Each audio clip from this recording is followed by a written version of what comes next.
Do you ever get nervous, Daniel, hosting these? When I have big guests on, yeah, sometimes. I wouldn't call I'm it. not a big guest. Well, must I be just small known like you. JT. Oh, that's true. You know me. Huge, yes. Personally. Welcome back to Eagle Time. Thank you guys for tuning in this week. I am here with Kyle Moore and Javion Trice again. How we doing? Thank you guys so much for coming back on, JT, and thank you for coming, Kyle. Anytime. All right, so Moore, you want to talk a little bit on like what you do, why you're here, pretty much, or like what Sure. we're talking about? So I'm Kyle Moore. I'm a Phy-Ed teacher and health teacher over at Starbuck. Actually, I had the pleasure of teaching these two guys over there 4 years ago. Time flies, but reason I'm here is talking about officiating, right? Mm-hmm. Officiating in sports is one of those lost arts that we don't do a lot of anymore. And being a Phy-Ed teacher sort of just had a perfect transition into officiating because being a former athlete into being a teacher of the sports and now officiating really gives us that opportunity to mend those bridges. So I'm just here to talk about officiating, what it is, what it can do for all their people, and just the importance of it. Yep. Awesome. And then, so have you been at Starbucks the whole time? So I taught the last year at McKinley. Oh, yeah. And I was there for 1 year. Because I was with you. Yes, McKinley. yes, you were. Yeah. Yes, you were. And then we merged with Starbuck. And then we came in there, and it was a different kind of transition, whether it was the kids or the teachers or the actual facility. So that was when I met you guys when you were in 8th grade, that was a different and fun time, obviously, getting to meet new kids and try and lay our groundwork for everything. So, Cool. And Kyle Halliday, who you have here. He's here now. Him and I taught since the beginning. It was him and I. That was it. At McKinley, it was him and I. We worked overload. We had no other help. And it was just the two of us manning the gym. So That's crazy. it was a tall task. Yeah. I think it definitely helped us become the teachers and people that we are now, obviously, because we had to learn and grow together extremely quick and get through everything. So Yeah. I think dealing with those kids made you become, got you that thick skin to be a ref. I would not tell you that you're wrong. I think being a teacher in general helps you sort of get through that. But I think that year, the first year at McKinley, the two of us, the first year and second year transitioning to Starbuck, for sure. Yeah. Having to go through all those situations definitely helped us understand how to sort of take some adversity and build on it and go forward with that. So They said he's trying to get you here. that has been rumored. Yeah. That has been rumored. Obviously, I really enjoy what I do, and I love the kids that I have, and I love the high school level because obviously I keep in contact with some of you guys and making sure that you guys are on the right path and doing what you're supposed to. And I think just at the high school level, you can sort of really help mold young men and young women become better, right? In middle school, we get you and we want to mold you and help you and show you the way when you're going through all your changes, especially in 7th and 8th grade. And then you transition to high school and you're that small little fish again when you're a freshman, right? Now you guys are the big fish. You guys are getting ready to get out of here. But I think this is a crucial time in everyone's life, especially, as we're transitioning into junior and senior year and learning how to become an adult once we get out of school. So, yes. All right. Well, I guess we'll go back into some officiating. So, why is officiating important in any sport? Sure. So for me, officiating is extremely important because it allows me to still be active with the game. It started with football, actually. Football was my biggest passion. I worked with my team in high school, and this is something that some people don't understand, too. You don't even have to be a former athlete to do it, right? So I played a lot of sports when I was younger, but as I got older, I really wasn't one of those guys that was always ready to go with the organized sports. So I always worked with the team and then went to college at Whitewater and won 2 national championships there, just doing the in and out duties to make a team run, right? Assisting the coaches, assisting in the film room, assisting in the equipment room, assisting the players with whatever they needed, just doing that and just learning the game for itself and then just wanting to stay with the game. I'll tell you a quick story, actually. How I first got into officiating is right after I graduated, I was working the clock at McKinley for a basketball game. And the officials came and used our locker rooms. And this official's name, I'll just give his first name. His name's Mike. And he came and he just started talking to me. just being that nice, friendly guy, just sitting there talking about officiating and how much do you get paid working the clock here? What do you get paid to do this? Well, do you want to know what we get paid? And sort of intrigued me, asked if I had officiated before, and he just kept talking to me every single time, and it seemed like he worked at our school every single game. Right. I was like, this guy is on a mission here to get me to be an official. Yeah. So eventually I said, okay, I'll do it, and started with football. Just absolutely loved it. Being out on the field, you didn't have to just stick with one group of kids the whole time with coaching, which most people want to do, but you're able to see everybody and everything, and you get to see the game for itself, which is beautiful. And then it transitioned into basketball and then into girls softball. And those are just the 3 sports that I do, but there's so many others like baseball and soccer and lacrosse and swimming and track and field, so many other things that you can think of. But it's important to me because it allows me to still be part of the game. And it allows me to make a great side income. The camaraderie is great, and just allows me to stay active within the game and with the young men and young women in the sports as well too. So. Awesome. And then for Mike, oh, sorry, go ahead, DT. Oh, okay. So that Mike guy, do you think we're going to mentors. Do you think like he was the first person to really start you off? Was he your mentor like all the way through? Like how does somebody get a mentor? Yeah, that's a great question. So he definitely got me into the fold. Okay. And at the time I got into the fold, I think this is going on my 6th year starting in the spring. So going into the girls softball season and then football and basketball, this will be my 6th year. He really got me into it, said, hey, this is what you got to do. This is where you go buy your clothes. This is who you got to talk to. And then he gave me those people's contacts and then sort of went from there. And then once I got into each individual sport, I found a person that was like, I want to be him. Or I want to be her. I want to do what they're doing. And that's something that really drove me. So Mike definitely got the ball rolling, and then it just transitioned with different people helping that way. How important is your cardio during fishing? Extremely important. I would say it's the most important in basketball, especially working a higher level game.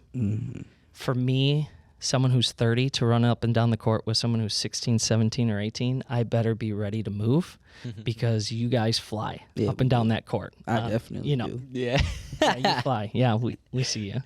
So cardio is extremely important, and it doesn't mean you have to go run on a treadmill, but you just have to have the ability to have active spurts and sprints going up and down the court. Obviously, there's times that the game slows down and you can catch your breath, but you really do want to be in shape the best that you can. I think there are some officials that maybe aren't in the best of shape. I don't want to say I'm in the best shape of my life or the best shape of any official because that's not true, but I can handle myself, whether it's out on the court or on the field. But there's other people, obviously, as you age. And officiating, if you didn't see, most of our officials are old. Yeah. Right? They're a lot older. As a 30-year-old, I'm one of the youngest ones that I know, especially in our area. There's a handful, a dozen of us that might be younger, but everyone else is 40, 50, 60 years old, 70 even. Yep. I mean, there's some guys that I work with that I think are mid-70s or 80s that are still walking up and down the court trying to do the best that they can, but everyone fills a role, right? And everyone has a purpose. So cardio is definitely important. I strongly suggest that you stay in the weight room, that you stay doing some cardio, whether it's indoor or outdoor, whether it's just basic body work, exercises, but something to stay in shape is extremely important. Yeah. JT, you got anything? All right. And then how do you, getting teens interested, Mike got you very interested. How would teens now, if they're already interested a little bit, where could they go to? That's a great question. Well, I think the first thing is you gotta find a person who's involved, right? You gotta ask a referee, hey, how did you do this? How did you do that? And that's why I'm sort of wearing this here to represent. It's just a local association. It's the RLEA. It's the Racine Lakeshore Officials Association, and we're based out of Racine, Kenosha, Oak Creek, Franklin, and the county schools like Union Grove, Burlington, and we cover that whole basis, right? So, if you're interested, ask an official. They can refer you. For example, for you guys, when I would ask you guys questions, there's meetings that we attend, or there's different people that you talk to that assign games. So we have different meetings, like we're going to have this Wednesday. that I think you two are going to come to. Mhm. And at that point in time, it's a meet and greet. We're going to have anywhere between 100 to 200 different officials at this meeting. So you're Dang. really able to sort of open your eyes to see all these people that are involved. And from there, you can say, oh, hey, I'm Kyle. Oh, hey, I'm Mike. Oh, hey, I'm Daniel or Javion, and go on with that, and then sort of ask them questions. Biggest thing that you need to do is you need to find a local association, which this definitely is one that's close to home, affordable, and a lot of people that are willing to help you. Then you have to get registered with the WIA, which controls all Wisconsin intercollegiate athletics, and they do all the fees and the rules test. And that's something also that you'll do is you'll take rules tests, you'll watch videos, and then there's also clinics. Clinics is also another great place that you should do when you get started. There's some local, there's some in Wisconsin, there's some in the West, there's some all over the place, right? And depending on what level you work, you might go to different clinics or see and meet different clinicians. So first I would find an official. Once you find an official, find a sport or sports that you want to work, find those assigners, and then once you meet those assigners, they can get you games. So for example, you guys want to do what sports? Football and basketball. I want to do basketball. Basketball? Why not football? I don't know anything about football. Like, I mean, I'll be announcing it next year, but like, I don't know football. I have to learn. It's okay. But- Well, and we all have to learn the rules, right? Right. Most of the time, and this is the greatest part, we'll go out onto a court and we'll call a foul, and they're going to say, what are you talking about? I did this. And they said, well, that's not the rule. Right. Okay. Most people understand what they see on TV with the pros. You watch the NFL, you watch the NBA, you watch March Madness, which is coming up. And they are officiated and they are played at a totally different level than we do at the local high school level. And the reason is because the athletes are just bigger, faster, stronger at those levels. So things happen differently. But here at this level, we go to basics, we go to the fundamentals. You have to read the rule book to understand a rule, because how are you going to call a foul?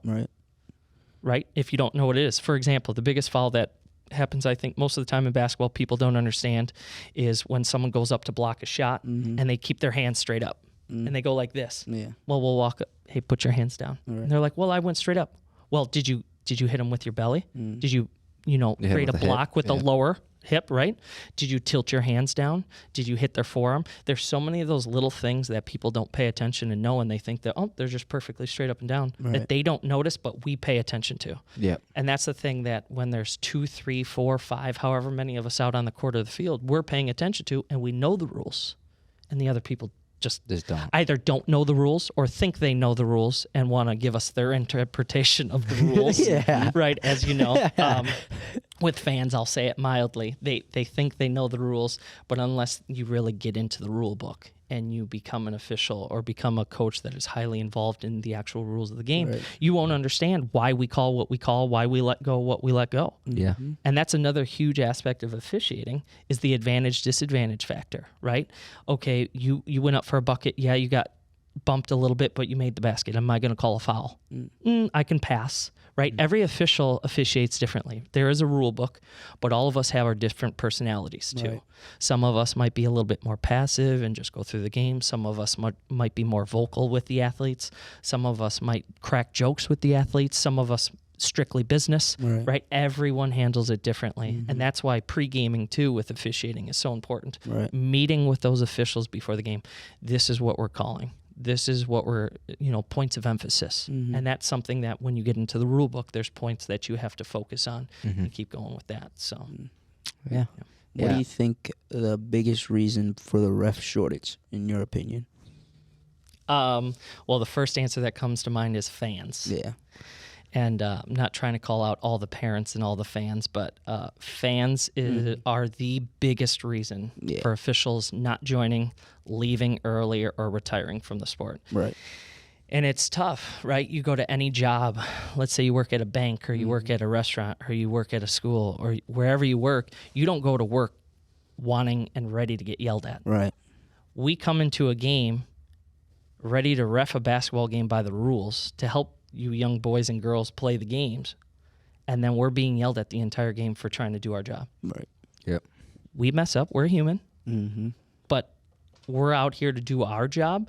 If you have an opinion, you can come be an official. And that's Right. why we are all sort of in that same boat where we're thinking, if you want to officiate, then come out of the stands, come work with us, right? We'll teach you how to do it, and let's go from there. But I think that's number one.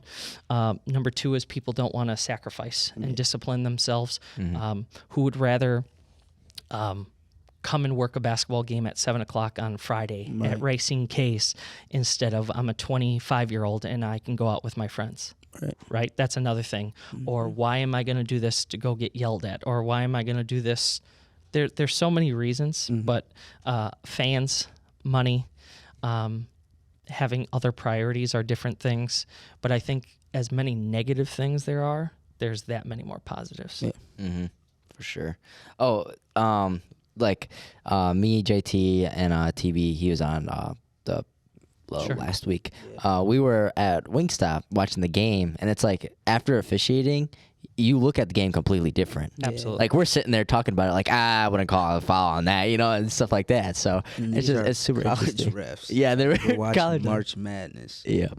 So it definitely is interesting on the outlook it creates on you as well. Once you become an official, you'll never watch the game the same way. Nope. You'll look for their positioning. You'll look at their mechanics. You'll look at the way that they move, the calls and their judgment that they have.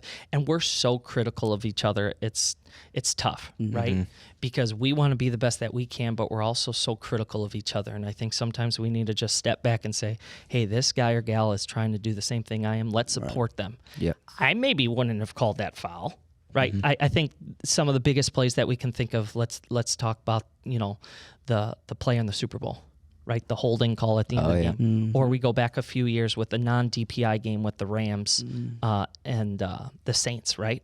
And we can look at that and dissect it, and the media can devour it. But until you're actually on the floor or the field, you don't know what it's like with those players all game. You don't feel the intensity. You don't feel the momentum shifts, which, by the way, is probably one of the best things about working high-intensity games is your heartbeat going up, the adrenaline crazy pumping. games. I mean, you feel so amplified. It's a crazy field, sort of like when Thanos puts on those rings, and he feels all that power. When you're in one of those very intense games, I mean, that's what we live for, right? Yeah. Like, It makes it fun. It does. And when you get a good student section that's loud and they're right on the floor and it's a close game, that's what you look for. You don't really go out and want to work a 40-point blowout game. Yeah, you might get done sooner and get out sooner, but you really go out there to work those high, intense games because it just gives you that internal, drive that not many other things can do. It's extremely fun, and you get to do it with your brothers and sisters out there too, right? Which is another huge part of the game. Yep. I love it. Let me look at my notes here. Talk a little bit more about your association. Did you start it? If not, how did you join it, et cetera, et cetera? Sure. So I am not a veteran that started it, but I did join it. So the association assigns predominantly football, basketball, baseball, and girls softball. Okay. And that's our association. Obviously, if there's other sports you want to officiate, other officials might have those contacts. But for those four main sports, we assign for Oak Creek. We assign for all the Racine schools, Case, Park, Horlick, Prairie, St. Cat's, Lutheran. Then we also do all the Kenosha schools. And then we also do some county schools for all those sports. So just getting involved, knowing these people, showing up to the meeting, which I mentioned. And then once you sign up, all you have to do is go to the website. It's rloa.info. And once you go on there, go to membership, and you sign up. Once that happens, an email pings the Board of Officials email, and from there we relay that information to the assigners. That assigner then should reach out to you and say, hey, Daniel, I hear you're interested in basketball. And you'll respond, yes, I am. This is what I want to do. And then now we have that connection going, right? Then what happens is there's sites called Arbiter. And Arbiter is just a friendly app, whether it's on your phone or computer, which we send the games to you. Right. And then once you get those games, you can accept them or decline them. Obviously, if we send them to you, we want you to accept them. But if you can't for other reasons, right, you can decline. Right. But then now you have an assignment. Mhm. And now it says, okay, you are working Case and Park boys basketball at 4 and 5:30. Here's your list of partners. And now it's on you, right? So now you have that information. So if the three of us were assigned a varsity basketball game, it would show the three of us, and then we can talk amongst each other saying, this is when we're going to show up. This is where we are. This is how it's going to go. And then once we get there, that's when we can pregame. So joining the association is huge. And then something else that I've mentioned too is finding that mentor or people that can really show you the way. Right. Obviously, with every aspect of life, every business, anything that we get into, it's really about the people that you know. Let's be honest with it, right? That's the society we live in. But you know a person. For example, if I assign football, Right. and you say, hey, I want to do football. Hey, I know nothing about football, but I want to come in. Okay, I have a list of all my games. And I say, okay, you know what? I want to teach you guys how to work this position. I want to teach you how to be line judge, heads linesman, umpire, referee, back judge, whatever the situation might be. And then I assign you to a game, and then we work together. What's great, though, in the beginning of the season is there's a bunch of scrimmages and clinics that we can hold where we can bring 8, 10, 12 of us together, and 4 of us are out on the field calling a game, while the other 6 or 8 of us are on the sideline with you or on the field with you saying, hey, I saw you threw a flag on that. Why'd you throw a flag? Right. Hey, why did you call a holding? Hey, why didn't you call this? Why did you move this way?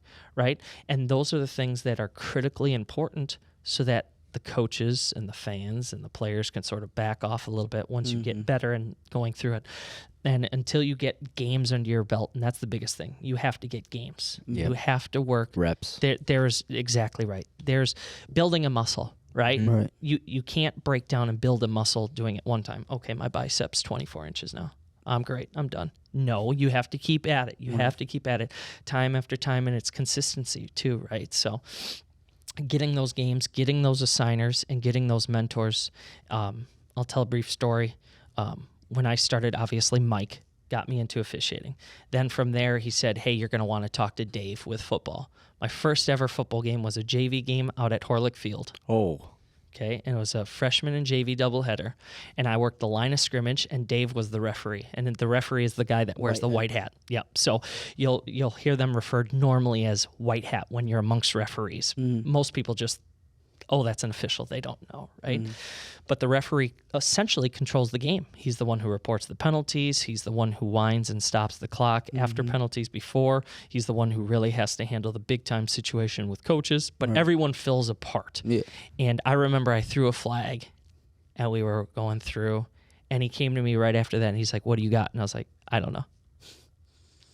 He's like, why'd you throw your flag? I don't know. That didn't look right.